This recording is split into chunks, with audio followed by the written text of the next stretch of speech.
वाहिगुरू जी का खालसा वाहिगुरू जी की फतेह। मैं अमरवीर सिंह अज दे प्रोग्राम च आप सब दर्शकों का स्वागत करदा।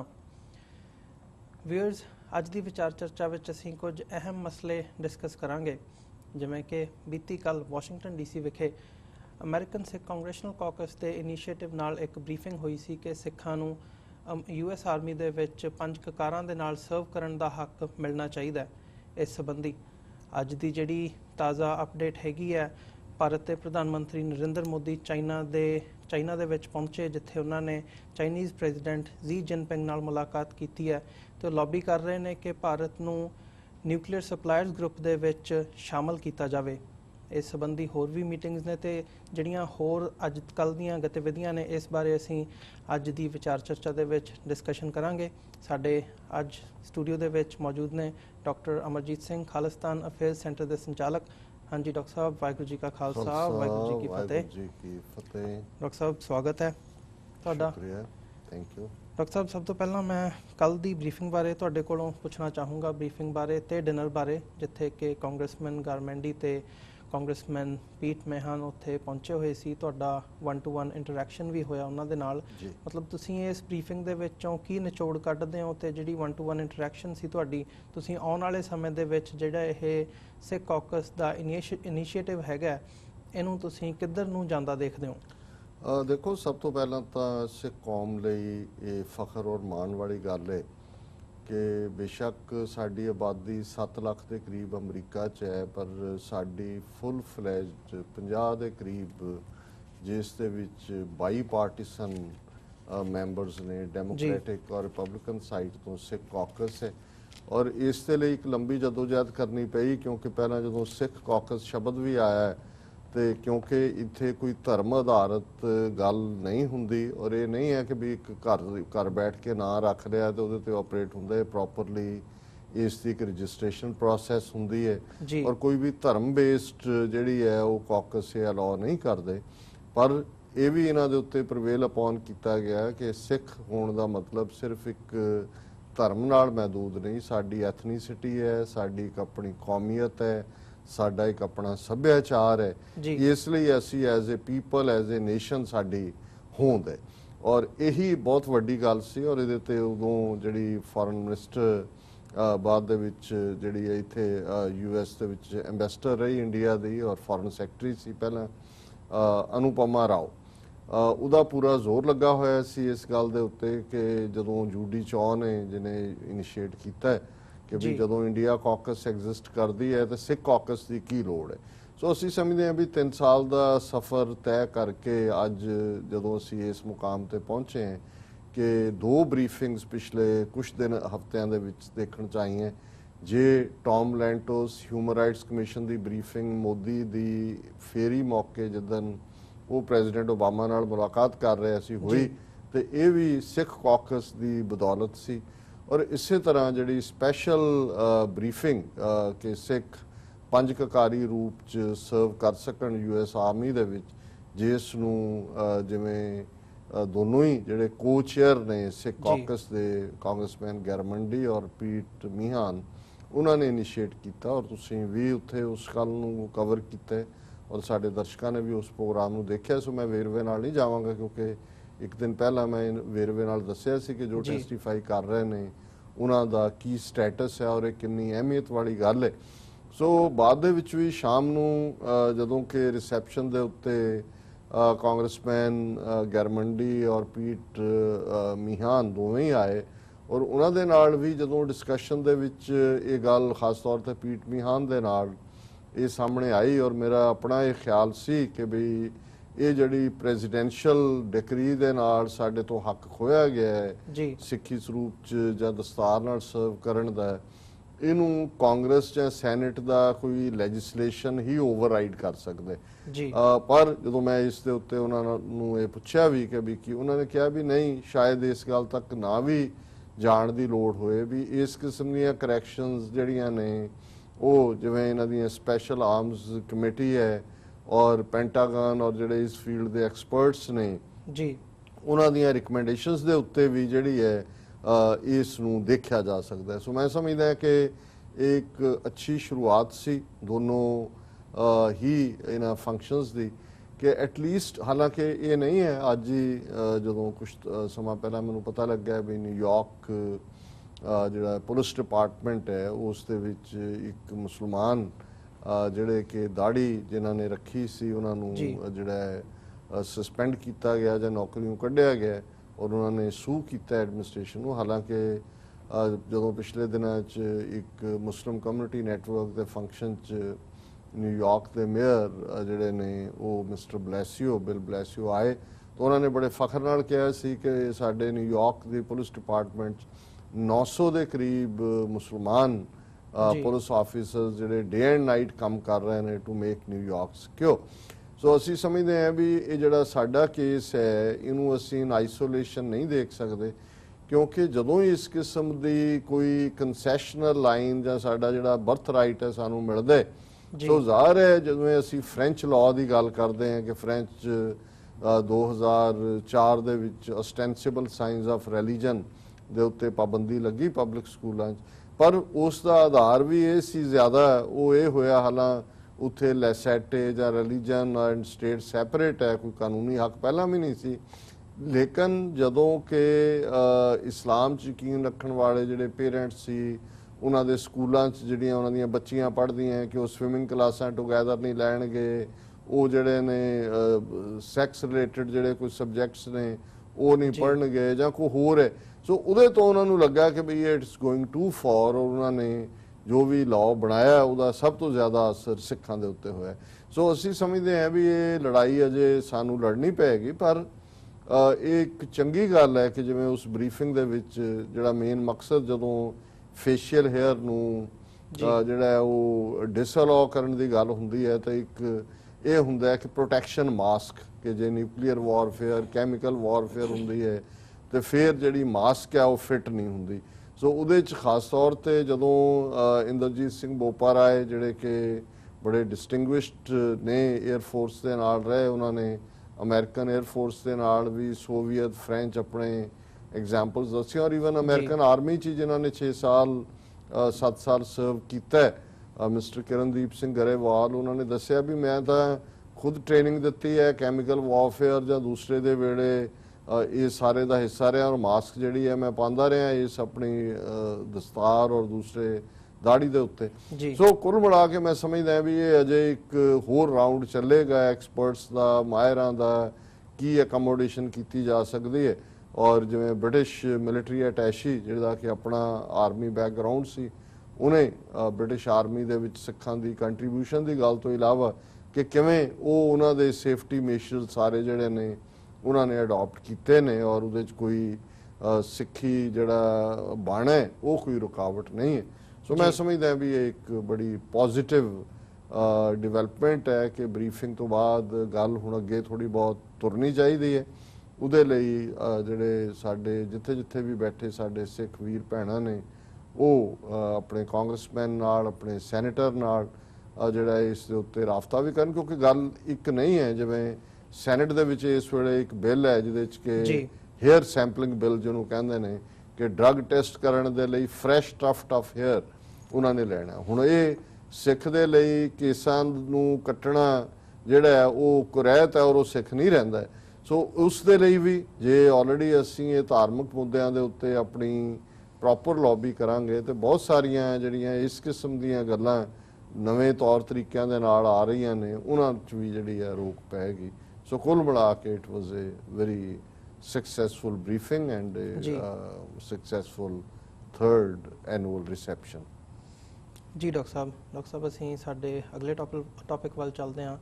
ਨਿਊਕਲੀਅਰ ਸਪਲਾਇਰਸ ਗਰੁੱਪ, ਜਦੋਂ ਅਸੀਂ ਇੰਡੀਆ ਨੂੰ ਦੇਖਦੇ ਹਾਂ ਤਾਂ ਹਾਲਾਂਕਿ ਪਿਛਲੇ ਕਈ ਸਾਲਾਂ ਤੋਂ ਇੰਡੀਆ ਵੱਲੋਂ ਕੋਸ਼ਿਸ਼ ਕੀਤੀ ਜਾ ਰਹੀ ਹੈ, but after Narendra Modi came into power ਇਹਨਾਂ ਵੱਲੋਂ ਬੜੇ ਹੀ ਜ਼ੋਰ ਸ਼ੋਰ ਨਾਲ ਇਸ ਗੱਲ ਤੇ ਜ਼ੋਰ ਦਿੱਤਾ ਜਾ ਰਿਹਾ ਕਿ ਇੰਡੀਆ ਨੂੰ ਨਿਊਕਲੀਅਰ ਸਪਲਾਇਰਸ ਗਰੁੱਪ ਦੇ ਵਿੱਚ ਮੈਂਬਰ ਬਣਾਇਆ ਜਾਵੇ।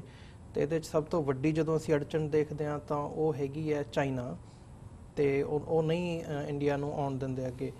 ਤੇ ਜਿਹੜੀ ਹੁਣ ਸਿਓਲ ਮੀਟਿੰਗ ਸੀ ਚੱਲ ਰਹੀ ਹੈ ਤੇ ਉਹਦੇ ਵਿੱਚ ਨਾਲ ਹੁਣ ਨਰਿੰਦਰ ਮੋਦੀ ਚਾਈਨਾ ਦੇ ਪ੍ਰੈਜ਼ੀਡੈਂਟ ਨਾਲ ਮੀਟਿੰਗ ਕਰਨ ਚਾਈਨਾ ਪਹੁੰਚੇ ਨੇ। ਤੇ ਇਹ ਸਾਰੀ ਐਕਟੀਵਿਟੀ ਨੂੰ ਤੁਸੀਂ ਕਿਵੇਂ ਦੇਖਦੇ ਹੋ ਕਿ ਇੰਡੀਆ ਦਾ ਨਿਊਕਲੀਅਰ ਸਪਲਾਇਰਸ ਗਰੁੱਪ ਦੇ ਜਾਣ ਦਾ ਜਿਹੜਾ ਸਟੈਂਡ ਹੈ ਉਹ ਕਿੱਥੇ ਕਲਾਈ ਕਰਦਾ ਹੈ ਤੇ what you have to say about it? ਦੇਖੋ, ਪਹਿਲਾਂ ਮੈਂ ਤੁਹਾਨੂੰ ਕਰੈਕਟ ਕਰ ਦਿਆਂ, ਕੋਈ ਉਹ ਚਾਈਨਾ ਨਹੀਂ ਪਹੁੰਚਿਆ ਮੋਦੀ ਮਿਲਣ ਦੇ ਲਈ, ਕਿਉਂਕਿ ਸਿਓਲ ਦੇ ਵਿੱਚ ਆਲਰੇਡੀ ਨਿਊਕਲੀਅਰ ਸਪਲਾਇਰ ਗਰੁੱਪ ਦਾ ਇੱਕ ਦਿਨ ਹੋ ਚੁੱਕਾ ਹੈ ਜੀ। ਔਰ ਉਹ ਸਾਈਡਲਾਈਨ ਮੀਟਿੰਗ ਜਿਹੜੀ ਹੈ ਚਾਈਨੀਜ਼ ਪ੍ਰੈਜ਼ੀਡੈਂਟ ਦੇ ਨਾਲ ਮੋਦੀ ਦੀ ਹੋਈ ਹੈ।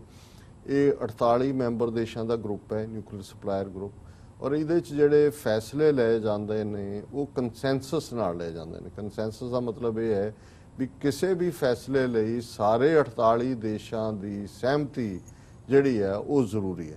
ਸੋ ਕੋਈ ਚਾਈਨਾ ਕੱਲਾ ਇਹਦੇ 'ਚ ਰੁਕਾਵਟ ਨਹੀਂ ਬਣਿਆ ਹੋਇਆ। ਭਾਰਤ ਦਾ ਦੇਸ਼ ਜਦੋਂ ਬ੍ਰਾਜ਼ੀਲ ਦੇ ਮੋਦੀ ਬਣਦਿਆਂ ਉਹਨੇ ਬ੍ਰਾਜ਼ੀਲ ਦਾ ਦੌਰਾ ਕੀਤਾ, ਉਦੋਂ ਕਿਉਂਕਿ ਯੂਨਾਈਟਿਡ ਨੇਸ਼ਨ ਸਿਕਿਉਰਿਟੀ ਕਾਉਂਸਲ ਦੇ ਲਈ ਵੀ ਇਹਨਾਂ ਦਾ ਇੱਕ ਗਰੁੱਪ ਬ੍ਰਿਕਸ ਦੇ ਥੱਲੇ ਬਣਿਆ ਹੋਇਆ ਹੈ, ਜਿਸ ਦੇ ਵਿੱਚ ਬ੍ਰਾਜ਼ੀਲ, ਰਸ਼ੀਆ, ਇੰਡੀਆ, ਚਾਈਨਾ ਔਰ ਸਾਊਥ ਅਫਰੀਕਾ ਕਿ ਜੀ ਜਿਹੜੇ ਸਿਕਿਉਰਿਟੀ ਕਾਉਂਸਲ ਦੇ ਵਿੱਚ ਆਉਣਾ ਚਾਹੁੰਦੇ ਨੇ ਦੂਸਰੇ, ਔਰ ਕੀ ਹੋਏ।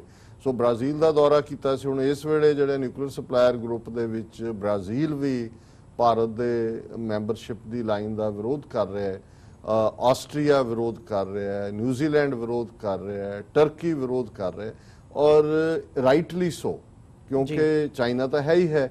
ਕਿਉਂਕਿ ਪਹਿਲੀ ਗੱਲ, ਨਿਊਕਲੀਅਰ ਸਪਲਾਇਰ ਗਰੁੱਪ ਦਾ ਜਿਹੜਾ ਦਾਇਰਾ ਕਾਰ ਤਾਂ ਇਹ ਹੀ ਸੀ ਕਿ ਦੁਨੀਆ ਦੇ ਵਿੱਚ ਨਿਊਕਲੀਅਰ ਪਸਾਰ ਨੂੰ ਰੋਕਿਆ ਜਾਏ।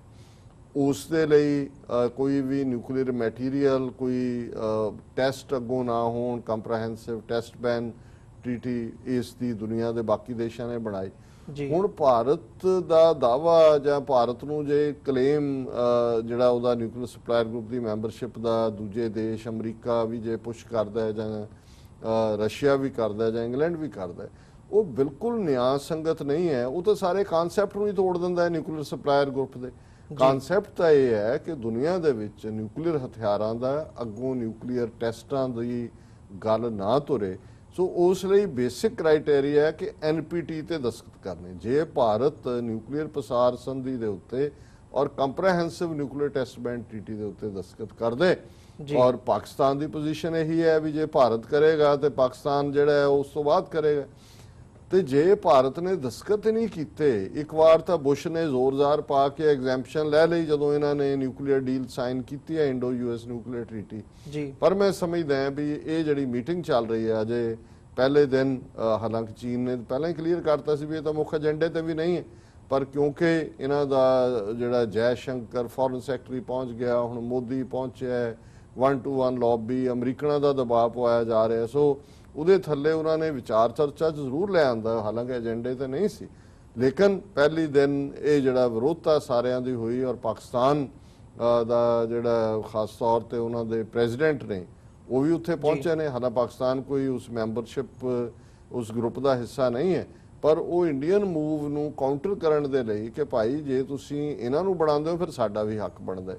ਸੋ ਚਾਈਨਾ ਦਾ ਸਟੈਂਡ ਇਹਦੇ ਤੇ ਬੜਾ ਕਲੀਅਰ ਹੈ ਕਿ ਵੀ ਕੋਈ ਕ੍ਰਾਈਟੇਰੀਆ ਬਣਾ ਲਓ, ਜੇ ਤੁਸੀਂ ਜਿਨ੍ਹਾਂ ਨੇ ਦਸਤਖਤ ਨਹੀਂ ਕੀਤੇ ਉਹਨਾਂ ਨੂੰ ਵੀ ਉਹਦੇ 'ਚ ਸ਼ਾਮਲ ਕਰਵਾਉਣਾ, ਫਿਰ ਕ੍ਰਾਈਟੇਰੀਆ ਬਣਾਓ ਕੋਈ ਹੋਰ। ਕਿਉਂਕਿ ਗੱਲ ਜੇ ਇੰਡੀਆ ਪਾਕਿਸਤਾਨ ਨੂੰ ਬਿਨਾਂ ਦਸਤਖਤ ਕੀਤੇ ਜਿਹੜਾ ਹੈ ਇਸ ਦਾ ਮੈਂਬਰ ਬਣਾ ਲਿਆ ਜਾਂਦਾ ਹੈ, ਫਿਰ ਨਾਰਥ ਕੋਰੀਆ ਦਾ ਕੀ ਕਸੂਰ ਹੈ ਜਿਹੜਾ ਕਹਿੰਦਾ ਜੀ ਮੈਂ ਤਾਂ ਹੁਣ ਇੱਕ ਮਿਸਾਈਲ ਵੀ ਬਣਾ ਲਈ ਹੈ, ਫਿਰ ਇਜ਼ਰਾਈਲ ਕਿਉਂ ਨਹੀਂ ਆ ਸਕਦਾ? ਫਿਰ ਜਿਹੜੇ ਦੂਸਰੇ ਦੇਸ਼ ਜਿਨ੍ਹਾਂ ਨੇ ਆਪਣੇ ਨਿਊਕਲੀਅਰ ਪ੍ਰੋਗਰਾਮ ਅਬੈਂਡਨ ਕੀਤੇ ਨੇ, ਜਿਨ੍ਹਾਂ ਦੇ ਵਿੱਚ ਸਾਊਥ ਅਫਰੀਕਾ ਹੈ, ਜਾਂ ਕੱਲ ਨੂੰ ਈਰਾਨ ਨਿਊਕਲੀਅਰ ਵੈਪਨ ਡਿਵੈਲਪ ਕਰਦਾ, ਉਹ ਕਹੇਗਾ ਜੀ ਠੀਕ ਹੈ ਜੇ ਤੁਸੀਂ ਉਹਨਾਂ ਨੂੰ ਬਿਨਾਂ ਦਸਤਖਤ ਕੀਤੇ ਕੀਤਾ ਸੀ, ਮੈਂ ਕਿਉਂ ਨਹੀਂ ਮੈਂਬਰ ਬਣ ਸਕਦਾ? ਫਿਰ ਨਿਊਕਲੀਅਰ ਸਪਲਾਇਰ ਗਰੁੱਪ ਨੂੰ ਵੀ ਕਿਉਂ ਨਹੀਂ ਭੰਗ ਕਰ ਦਿੰਦੇ? ਫਿਰ ਤਾਂ ਜਿਹੜਾ ਮਰਜ਼ੀ ਜਿੱਧਰ ਮਰਜ਼ੀ ਤੁਰਿਆ ਫਿਰੇ। ਸੋ ਮੈਨੂੰ ਇਹ ਲੱਗਦਾ ਹੈ ਕਿ ਵੀ ਇੰਡੀਅਨ ਐਫਰਟ ਦੇ ਬਾਵਜੂਦ, ਜਿਹਦੇ 'ਚ ਉਹ ਹਰ ਕਿਸਮ ਦੇ ਹੱਥਕੰਡੇ ਅਪਣਾ ਰਹੇ ਨੇ, ਇਸ ਨਿਊਕਲੀਅਰ ਸਪਲਾਇਰ ਗਰੁੱਪ ਦੀ ਮੀਟਿੰਗ ਦੇ ਵਿੱਚ ਮੈਨੂੰ ਨਹੀਂ ਲੱਗਦਾ ਕਿ ਭਾਰਤ ਦੀ ਮੈਂਬਰਸ਼ਿਪ ਦਾ ਦਾਅਵਾ ਅੱਗੇ ਤੁਰੇਗਾ।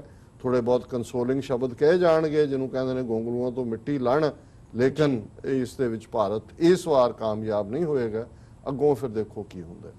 ਨਹੀਂ, ਹਾਲਾਂਕਿ ਇਹਦਾ ਇਹੀ ਆ ਰਿਹਾ ਕਿ ਜਿਹੜੀ ਇਹ ਇਹਨਾਂ ਦੀ ਫਾਈਟ ਹੈਗੀ ਹੈ ਜਾਂ ਇਹ ਲੈਣ ਦੀ ਕੋਸ਼ਿਸ਼ ਕਰ ਰਹੇ ਆ ਮੈਂਬਰਸ਼ਿਪ, ਇਹ ਕਾਫੀ ਟਫ ਦੱਸੀ ਜਾ ਰਹੀ ਹੈ। But at the same time ਜਿਵੇਂ 2 ਦਿਨਾਂ ਦੀ ਮੀਟਿੰਗ ਹੈਗੀ ਹੈ ਸਿਓਲ ਦੇ ਵਿੱਚ, ਤੇ ਅੱਜ ਦੀ ਹੋ ਚੁੱਕੀ ਹੈ, ਕੱਲ ਦੀ ਬਾਕੀ ਹੈ। ਇਹਦੇ 'ਚ ਵੀ ਆਸ ਜਤਾਈ ਜਾ ਰਹੀ ਹੈ ਕਿ ਕੱਲ ਨੂੰ ਇਹਦੇ ਤੇ ਪ੍ਰੋਪਰ ਵੋਟਿੰਗ ਹੋਊਗੀ। ਡੂ ਯੂ ਰੀਅਲੀ ਥਿੰਕ ਕਿ ਵੋਟਿੰਗ ਪੋਸੀਬਲ ਹੈ? ਨਹੀਂ, ਦੇਖੋ ਜਿਵੇਂ ਮੈਂ ਕਿਹਾ ਵੀ ਵੋਟਿੰਗ ਤਾਂ ਇਹੀ ਹੁੰਦੀ ਹੈ ਕਿ ਜਦੋਂ ਕੰਸੈਂਸਸ ਦਾ ਪ੍ਰਿੰਸੀਪਲ ਹੈ, ਵੋਟਿੰਗ ਦਾ ਤਾਂ ਮਤਲਬ ਹੀ ਨਹੀਂ ਹੈ। ਕਿਉਂਕਿ ਜੇ ਸਾਰੇ ਦੇਸ਼ ਜਿਹੜੇ 5-6 ਦੇਸ਼ ਇਸ ਵੇਲੇ ਖੁੱਲ੍ਹ ਕੇ ਆਪੋਜੀਸ਼ਨ 'ਚ ਨਹੀਂ, ਉਹ ਆਪਣੀ ਵਿਰੋਧਤਾ ਦੀ ਲਾਈਨ ਵਾਪਸ ਨਹੀਂ ਲੈਂਦੇ ਤੇ ਇਹ ਥਰੂ ਨਹੀਂ ਹੋਏਗਾ। ਔਰ ਮੇਰੀ ਆਪਣੀ ਇਹ ਹੰਚ ਹੈ ਕਿ ਇਹਦੇ ਬਾਵਜੂਦ ਕਿ ਭਾਰਤ ਪੂਰਾ ਟਿੱਲ ਲਾ ਰਿਹਾ ਹੈ, ਉਹ ਇਸ ਦੇ ਵਿੱਚ ਕਾਮਯਾਬ ਨਹੀਂ ਹੋ ਸਕਣਗੇ ਕਿ ਬਿਨਾਂ ਦਸਤਖਤ ਕੀਤੇ। ਔਰ ਜਹਾਂ ਪਾਕਿਸਤਾਨ ਦੀ ਮੈਂਬਰਸ਼ਿਪ ਉਹ ਵੀ ਗਿਆ ਜੀ, ਸਾਡੀ ਮੈਂਬਰਸ਼ਿਪ ਵੀ ਕੰਸੀਡਰ ਕਰੋ ਜੀ। ਸੋ ਮੈਨੂੰ ਲੱਗਦਾ ਵੀ ਇਸ ਬਾਰੇ ਇਨਕਨਕਲੂਸਿਵ ਰਹੇਗਾ ਇਹ ਮੁੱਦਾ ਜੀ। ਡਾਕਟਰ ਸਾਹਿਬ ਜਦੋਂ ਅਸੀਂ ਹਾਲਾਂਕਿ ਮਤਲਬ ਪਿਛਲੇ ਸਮੇਂ ਦੇ ਵਿੱਚ 2020 ਰੈਫਰੈਂਡਮ ਦੀ ਕਾਫੀ ਚਰਚਾ ਹੋਈ ਹੈ, ਤੇ ਜਦੋਂ ਅਸੀਂ ਰੈਫਰੈਂਡਮ ਦੀ ਗੱਲ ਦੇਖਦੇ ਹਾਂ ਤਾਂ ਡੈਮੋਕ੍ਰੇਸੀਜ਼ ਵੱਲੋਂ ਅਲਾਉ ਕੀਤਾ ਜਾਂਦਾ ਹੈ। ਪਿੱਛੇ ਇੰਗਲੈਂਡ ਦੇ ਵਿੱਚ ਸਕਾਟਲੈਂਡ ਦੇ ਹਵਾਲੇ ਨਾਲ ਰੈਫਰੈਂਡਮ ਹੋਇਆ, ਤੇ ਅੱਜ ਵੀ ਹੋ ਰਿਹਾ ਹੈ ਕਿ ਯੂਰਪੀਅਨ ਯੂਨੀਅਨ ਦੇ ਵਿੱਚ ਜਾਣਾ ਚਾਹੀਦਾ ਹੈ ਜਾਂ ਨਹੀਂ ਜਾਣਾ ਚਾਹੀਦਾ। ਇਹ ਯੂਰਪੀਅਨ ਯੂਨੀਅਨ ਵਾਲੇ ਮਸਲੇ ਤੇ ਫਿਰ ਉਹ ਤੋਂ ਬਾਅਦ ਦੇ ਵਿੱਚ ਸੈਕੰਡ ਕੁਐਸਚਨ ਇਜ਼ ਕਿ ਜਦੋਂ ਤੁਸੀਂ ਇਹਨੂੰ ਇੰਡੀਆ ਦੇ ਹਵਾਲੇ ਨਾਲ ਦੇਖਦੇ ਹੋਗੇ, ਜਿਹੜੀ ਰੈਜ਼ਿਸਟੈਂਸ ਹੈਗੀ ਹੈ ਸਰਕਾਰ ਦੀ, ਇੰਡੀਅਨ ਸਰਕਾਰ ਦੀ, ਇਹਨਾਂ ਦੋਵਾਂ ਤੇ ਤੁਸੀਂ ਕੀ ਕਹਿਣਾ ਚਾਹੋਗੇ? ਦੇਖੋ, ਮੈਂ ਸਮਝਦਾ ਵੀ ਲੋਕਤੰਤਰ ਦਾ ਮਤਲਬ ਹੀ ਇਹ ਹੈ ਕਿ ਜਿੱਥੇ ਲੋਕਾਂ ਦੀ ਆਵਾਜ਼ ਪਹਿਲ ਰੱਖਦੀ ਹੈ। ਡੈਮੋਕ੍ਰੇਸੀ ਦਾ ਕਨਸੈਪਟ ਹੀ ਹੈ, ਅਬਰਾਹਮ ਲਿੰਕਨ ਦੇ ਸ਼ਬਦ ਵੀ ਦੁਹਰਾਏ ਜਾਂਦੇ ਨੇ, democracy of the people, by the people, for the people. ਹੁਣ ਇਸ ਦਾ ਕੋਈ ਕੰਪੈਰੀਜ਼ਨ ਹੀ ਨਹੀਂ ਹੈ। ਇੰਡੀਆ ਲੋਕਤੰਤਰ ਦੇ ਨਾਂ ਥੱਲੇ ਰਾਜਤੰਤਰੀ ਸਿਸਟਮ ਦੇ ਵਿੱਚ ਜੇ ਨਹਿਰੂ ਦੇ ਨਾਲ ਗੱਲ ਸ਼ੁਰੂ ਕਰੀਏ, ਜਿੱਥੋਂ ਇਹ ਸ਼ੁਰੂ ਹੋਈ, ਇੱਕ ਡਾਇਨੈਸਟੀ ਹੈ। ਨਹਿਰੂ, ਇੰਦਰਾ ਗਾਂਧੀ, ਰਾਜੀਵ ਗਾਂਧੀ, ਫਿਰ ਸੋਨੀਆ ਗਾਂਧੀ, ਹੁਣ ਰਾਹੁਲ ਗਾਂਧੀ ਉਸ ਲਾਈਨ ਦੇ ਥੱਲੇ। ਅੱਛਾ, ਜੇ ਇਹਨਾਂ ਦਾ ਡਾਇਨੈਸਟੀ ਟੁੱਟੀ ਤੇ ਆਸ ਕੀਤੀ ਜਾਂਦੀ ਸੀ ਕਿ ਭਾਈ ਕੋਈ ਲੋਕਤੰਤਰੀ ਗੱਲ ਸਾਹਮਣੇ ਆਏਗੀ, ਪਰ ਇੱਕ ਖਾਨਦਾਨੀ ਡਾਇਨੈਸਟੀ ਤੋਂ ਨਿਕਲ ਕੇ ਗੱਲ ਹੁਣ ਜਿਹੜੀ ਹੈ ਉਹ ਨਾਜ਼ੀਵਾਦੀ ਆਈਡੀਓਲੋਜੀ ਵਾਲਿਆਂ ਦੇ ਹੱਥ 'ਚ ਪਾਵਰ ਆ ਗਈ, ਜਿਹੜੇ ਧੌਂਸ ਦੇ ਨਾਲ, ਇੰਟੀਮੀਡੇਸ਼ਨ ਦੇ ਨਾਲ, ਹਰ ਸਰਕਾਰੀ ਤੰਤਰ ਦਾ ਮਿਸਯੂਜ਼ ਕਰਕੇ, ਫੌਜ ਦਾ ਮਿਸਯੂਜ਼ ਕਰਕੇ ਲੋਕਾਂ ਦੀਆਂ ਐਸਪੀਰੇਸ਼ਨਸ ਨੂੰ ਦਬਾ ਰਹੇ ਨੇ।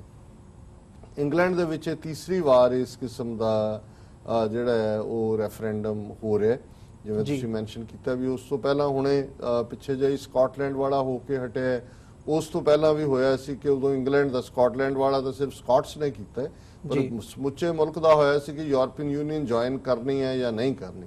ਜੇ ਜੁਆਇਨ ਕੀਤਾ ਉਹਨਾਂ ਨੇ, ਕਰੰਸੀ ਉਹਨਾਂ ਨੇ ਆਪਣੀ ਅੱਡ ਰੱਖੀ, ਉਹਨਾਂ ਦਾ ਯੂਰੋ ਹੈ, ਇੱਧਰ ਪਾਉਂਡ ਹੈ।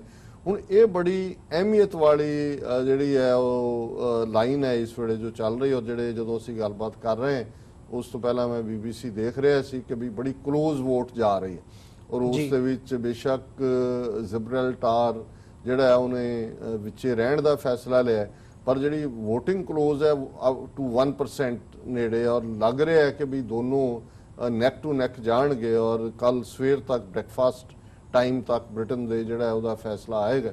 ਪਰ ਗੱਲ ਅਸੀਂ ਉਹਦੇ ਮੈਰਿਟਸ ਜਾਂ ਡੀਮੈਰਿਟ ਜਾਣ ਦੀ ਬਜਾਏ ਦੇਖੀਏ ਕਿ ਕਿਵੇਂ ਇੰਗਲੈਂਡ ਨੇ, ਜਿਨ੍ਹਾਂ ਨੇ ਮੈਗਨਾ ਕਾਰਟਾ ਦਿੱਤਾ ਦੁਨੀਆ ਨੂੰ, ਭਾਵੇਂ ਕੋਲੋਨੀਅਲਿਜ਼ਮ ਦੇ ਥੱਲੇ ਜ਼ੁਲਮ ਵੀ ਕੀਤੇ ਨੇ, ਉਹਨਾਂ ਨੇ ਲੋਕਾਂ ਦੀ ਵਿਸ਼ ਨੂੰ, ਲੋਕਾਂ ਦੀ ਵਿਲ ਨੂੰ ਪਹਿਲ ਦਿੱਤੀ ਹੈ। ਔਰ ਇਹੀ ਆਧਾਰ ਯੂਨਾਈਟਿਡ ਨੇਸ਼ਨਸ ਦਾ ਵੀ ਹੈ। ਜੇ ਸਾਊਥ ਸੁਡਾਨ ਦੇ ਵਿੱਚ ਰੈਫਰੈਂਡਮ ਹੁੰਦਾ ਹੈ, ਜੇ ਈਸਟ ਤੈਮੂਰ ਦੇ ਵਿੱਚ ਹੋਇਆ, ਕੋਸੋਵੋ ਦੇ ਵਿੱਚ ਹੋਇਆ, ਤੇ ਫਿਰ ਇਹੀ ਹੱਕ। ਔਰ ਦੁਨੀਆ ਦੇ ਵਿੱਚ ਅਸੀਂ ਸਮਝਦੇ ਹਾਂ ਵੀ ਅਲਟੀਮੇਟਲੀ ਜੇ ਕੋਈ ਜਸਟ ਰਜੀਮ ਕਿਤੇ ਵੀ ਬਣਾਣਾ ਤੇ ਉਹਦਾ ਇੱਕੋ ਇੱਕ ਤਰੀਕਾ ਹੈ ਕਿ ਜਾਂ ਤਾਂ ਉਸ ਮੁਲਕ ਦੇ ਲੋਕ ਜਾਂ ਉਹਨਾਂ ਦੀ ਹਕੂਮਤ ਆਪਣੇ ਤੌਰ ਦੇ ਉੱਤੇ ਫੈਸਲਾ ਲੈ ਕਿ ਲੋਕਾਂ ਨੂੰ ਪੁੱਛ ਲਿਆ ਜਾਏ, ਜਿਵੇਂ ਇੰਗਲੈਂਡ ਨੇ 2-3 ਮੌਕਿਆਂ ਤੇ ਲਿਆ, ਜਾਂ ਕੈਨੇਡਾ ਨੇ 3 ਵਾਰ ਜਿਹੜਾ ਇਸ ਮੁੱਦੇ ਦੇ ਉੱਤੇ ਕਿ ਕਿਊਬੈਕ ਨੇ ਕੈਨੇਡਾ ਦਾ ਹਿੱਸਾ ਰਹਿਣਾ ਕਿ ਨਹੀਂ ਰਹਿਣਾ ਲਿਆ ਜਾਏ। ਨਹੀਂ ਤਾਂ ਇੰਟਰਨੈਸ਼ਨਲ ਯੂਨਾਈਟਿਡ ਨੇਸ਼ਨਸ ਇੰਨਾ ਐਮਪਾਵਰਡ ਹੋਣਾ ਚਾਹੀਦਾ ਹੈ ਕਿ ਉਹ ਇੰਟਰਵੀਨ ਕਰੇ ਜਿੱਥੇ ਮਸਲੇ ਚੱਲਦੇ ਨੇ, ਉਹ ਭਾਵੇਂ ਇੰਡੀਆ ਦੇ ਹਵਾਲੇ ਨਾਲ ਹੈ ਜਾਂ ਹੋਰ ਕਿਸੇ ਥਾਂ ਤੇ ਹੈ, ਔਰ ਲੋਕਾਂ ਨੂੰ ਇਹ ਹੱਕ ਦਿੱਤਾ। ਉਹ UN ਨੇ ਅੱਗੇ ਇੰਟਰਵੀਨ ਕੀਤਾ। ਸਾਊਥ ਸੁਡਾਨ ਦਾ ਜਿਹੜਾ ਰੈਫਰੈਂਡਮ ਹੈ ਉਹ UN ਦੇ ਥੱਲੇ ਹੋਇਆ, ਈਸਟ ਤੈਮੂਰ ਦਾ ਉਹਨਾਂ ਦੇ ਥੱਲੇ ਹੋਇਆ। ਔਰ ਅਸੀਂ ਸਮਝਦੇ ਹਾਂ ਵੀ ਉਸ ਉਪ ਮਹਾਦੀਪ ਦੇ ਵਿੱਚ ਭਾਰਤ, ਕਸ਼ਮੀਰ, ਨਾਗਾਲੈਂਡ, ਮਨੀਪੁਰ, ਇਹ ਸਾਰੇ ਜਿੱਥੇ ਕਿ ਪਿਛਲੇ 67-68 ਸਾਲ ਦੇ ਵਿੱਚ ਲੱਖਾਂ ਲੋਕ ਮਾਰੇ ਗਏ ਨੇ ਔਰ ਫੌਜ ਦੇ ਹਵਾਲੇ ਕਰਕੇ ਲੋਕਾਂ ਦਾ ਨੱਕ 'ਚ ਦਮ ਕੀਤਾ ਹੋਇਆ ਹੈ, ਇੱਕ ਤੋਂ ਬਾਅਦ ਇੱਕ ਨਸਲਕੁਸ਼ੀ ਕੀਤੀ ਜਾਂਦੀ ਹੈ। ਇਹਦਾ ਜਿਹੜਾ ਅਲਟੀਮੇਟ ਸੋਲੂਸ਼ਨ ਹੈ ਉਹ ਲੋਕਾਂ ਦੀ ਰਾਏ ਜਾਣਨਾ ਹੀ ਹੈ। ਔਰ ਕਸ਼ਮੀਰ ਦੇ ਮਾਮਲੇ 'ਚ ਨਹਿਰੂ ਲੈ ਕੇ ਆਇਆ ਸੀ ਇਸ ਇਸ਼ੂ ਨੂੰ, ਔਰ 48 ਦੇ ਵਿੱਚ ਇਹਦਾ ਫੈਸਲਾ ਸੀ। ਸੋ ਕੁੱਲ ਮਿਲਾ ਕੇ ਅਸੀਂ ਸਮਝਦੇ ਹਾਂ ਵੀ ਬੇਸ਼ੱਕ ਇਹ ਨਰੋਈਆਂ ਪਰੰਪਰਾਵਾਂ ਨੇ ਜੋ ਇੰਗਲੈਂਡ ਔਰ ਕੈਨੇਡਾ ਵਰਗੇ ਮੁਲਕਾਂ ਨੇ ਆਪਣੇ ਤੌਰ ਤੇ ਰੈਫਰੈਂਡਮ ਦੇ ਨਾਲ ਇਸ਼ੂ ਰਿਜ਼ੋਲਵ ਕਰਨ ਦੇ ਰੱਖੇ ਨੇ, ਪਰ ਅਫਸੋਸ ਹੈ ਕਿ ਪੱਛਮੀ ਤਾਕਤਾਂ ਅਮਰੀਕਾ ਔਰ ਯੂਨਾਈਟਿਡ ਨੇਸ਼ਨਸ ਦੇ ਭਾਰਤ ਵਰਗੇ ਜਿਹੜੇ ਟਾਇਰੈਂਟ ਰਜੀਮ ਨੇ ਉਹਨਾਂ ਦੀ ਬਾਹ ਨਹੀਂ ਮਰੋੜਦੇ ਕਿ ਭਾਈ ਤੁਸੀਂ ਵੀ ਜਿਹੜਾ ਰੈਫਰੈਂਡਮ ਰਾਹੀਂ ਲੋਕਾਂ ਦੀ ਰਾਏ ਜਾਣ ਕੇ ਜਿਹੜੀ ਫਾਈਨਲ ਲੋਕਾਂ ਦੀ ਵਿਸ਼ ਹੈ ਉਹ ਪ੍ਰਵੇਲ ਹੋਣੀ ਚਾਹੀਦੀ ਹੈ, ਨਾ ਕਿ ਸੈਂਟਰਲਾਈਜ਼ਡ ਹੈਜੇਮੋਨਿਕ ਰੂਲ ਰਾਹੀਂ ਲੋਕਾਂ ਦੀ ਆਵਾਜ਼ ਨੂੰ ਚੁੱਪ ਕਰਾਇਆ ਜਾਏ ਜਾਂ ਉਹਨਾਂ ਦੀ ਆਵਾਜ਼ ਨੂੰ ਖਤਮ ਕੀਤਾ ਜਾਏ। ਜੀ ਡਾਕਟਰ ਸਾਹਿਬ, ਤੁਸੀਂ ਆਪਣਾ ਸਮਾਂ ਕੱਢ ਕੇ ਸਟੂਡੀਓ ਦੇ ਵਿੱਚ ਆਏ, ਤੁਹਾਡਾ ਬਹੁਤ-ਬਹੁਤ ਸ਼ੁਕਰੀਆ। ਆਪਣੇ ਵਿਚਾਰ ਸਾਂਝੇ ਕੀਤੇ ਤੁਸੀਂ ਦਰਸ਼ਕਾਂ ਨਾਲ। ਅਸੀਂ ਤੁਹਾਡੇ ਕੋਲੋਂ ਇਜਾਜ਼ਤ ਲੈਂਦੇ ਹਾਂ ਜੀ। ਵਾਹਿਗੁਰੂ ਜੀ ਕਾ ਖਾਲਸਾ, ਵਾਹਿਗੁਰੂ ਜੀ ਕੀ ਫਤਿਹ। ਵਿਊਅਰਸ, ਇਸੇ ਦੇ ਨਾਲ ਸਾਡਾ ਸਮਾਂ ਵੀ ਸਮਾਪਤ ਹੋ ਗਿਆ। ਤੁਹਾਡੇ ਕੋਲੋਂ ਵੀ ਅਸੀਂ ਅੱਜ ਦੇ ਸ਼ੋਅ ਤੋਂ ਇੱਥੇ ਸਮਾਪਤੀ ਲੈਂਦੇ ਹਾਂ ਤੇ ਇਜਾਜ਼ਤ ਦਿਓ ਜੀ। ਫਿਰ ਮੁਲਾਕਾਤ ਹੋਵੇਗੀ। ਵਾਹਿਗੁਰੂ ਜੀ ਕਾ ਖਾਲਸਾ, ਵਾਹਿਗੁਰੂ ਜੀ ਕੀ ਫਤਿਹ।